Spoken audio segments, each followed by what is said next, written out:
بسم اللہ الرحمن الرحیم۔ السلام علیکم۔ انشاءاللہ ہم آج بھی پروفیسر سید محمد سلیم رحمۃ اللہ علیہ کی کتاب اذکار سیرت کا مطالعہ جاری رکھیں گے۔ آج اس سلسلے میں ہماری 11ویں نشست ہے اور آج ہم اپنا مطالعہ صفحہ نمبر 73 سے شروع کریں گے۔ اور آج کا ٹاپک بہت امپورٹنٹ ہے، اور آج کا ٹاپک ہے کہ بنی نوح انسان پہ حضور اکرم صلی اللہ علیہ وآلہ وسلم کے احسانات۔ اور پہلا ٹاپک ہے خلیفۃ اللہ۔ اسلام وہ دین ہے جس نے نوع بشر کو شرفت انسانیت سے ہمکنار کیا۔ اسلام وہ دین ہے جس نے نوع بشر کو شرف انسانیت سے ہمکنار کیا۔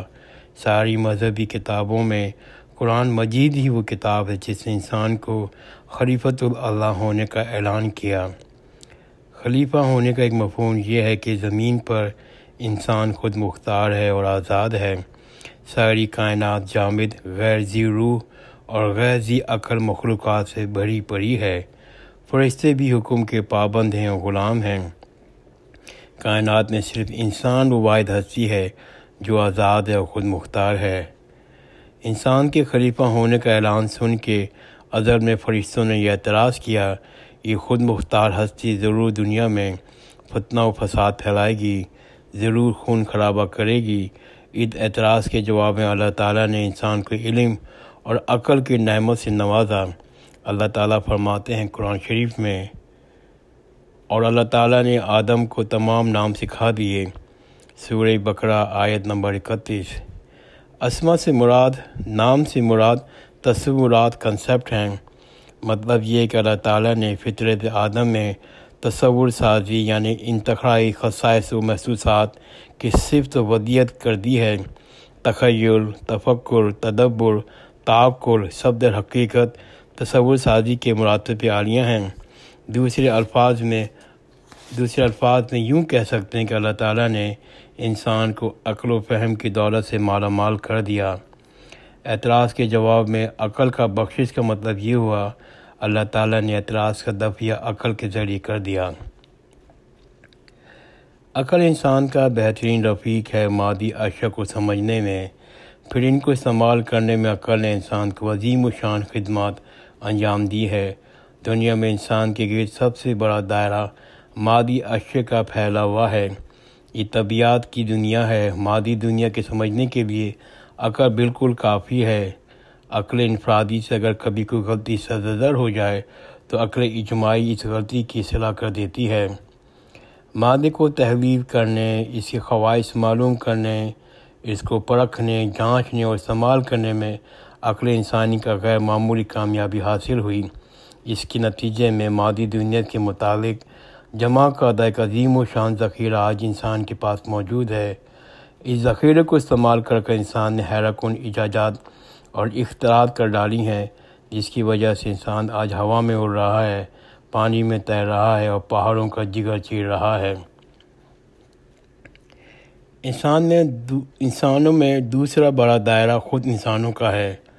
یہ دنیا انسانیت ہے۔ انسان غیر ذی روح اور غیر ذی عقل مادہ نہیں ہے۔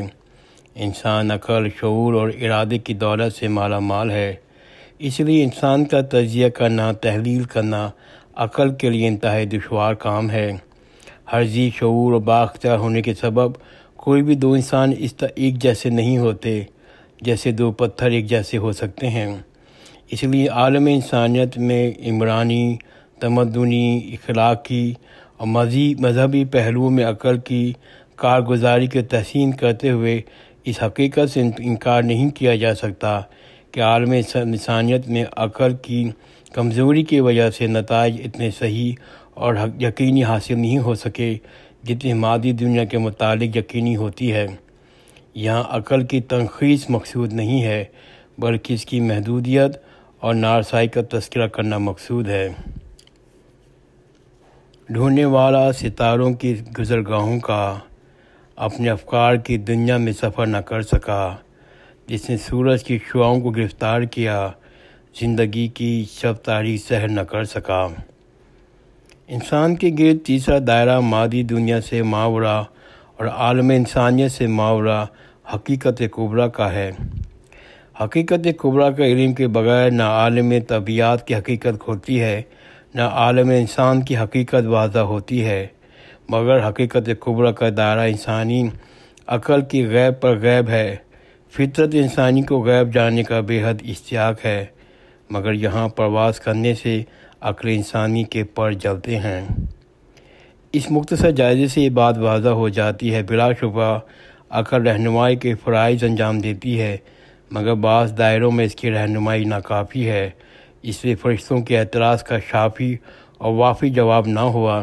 اس موقع پر عقل کی نارسائی اور محدودیت کا نقص دور کرنے کے لیے اللہ تعالیٰ نے انسان کو ایک اور انعام سے نوازا۔ سورہ بقرہ آیت نمبر 38 اور 39، جس کا ترجمہ یہ ہے: ہم نے کہا تھا تم یہاں سے نیچے اتر جاؤ، پھر جو میری طرف سے کوئی ہدایت تمہارے پاس پہنچے تو جو لوگ میری ہدایت کی پیروی کریں ان پر نہ کسی کا خوف ہوگا نہ غمگین ہوں گے، اور اس ہدایت کا انکار کریں گے، ہماری ہدایت کو جھٹلائیں گے، ہماری آیات کو جھٹلائیں گے، وہی آگ میں جلنے والے ہیں جہاں وہ ہمیشہ رہیں گے۔ سورہ بقرہ آیت نمبر 38۔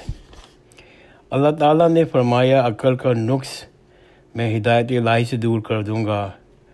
یہ ہدایت میں اپنے رسول اور انبیاء کے ذریعے دنیا میں انسانوں کو بھیجتا رہوں گا۔ اب جو لوگ اس ہدایت کو پیروی میں زندگی بسر کریں گے وہ امن و چین کی زندگی گزاریں گے اور وہ خلافت کی فرائض پورے کریں گے۔ اس ذمہ داری کے ادا کرنے کے لیے اللہ تعالیٰ نے ہر ملک میں ہر قوم میں ہدایت والے نبی اور رسول بھیجے اور فرمایا، قرآن شریف میں آتا ہے، بلا شبہ آپ تو خبردار کرنے والے ہیں، ہر قوم کے لیے ایک ہادی ہے۔ سورہ رعد آیت نمبر 7۔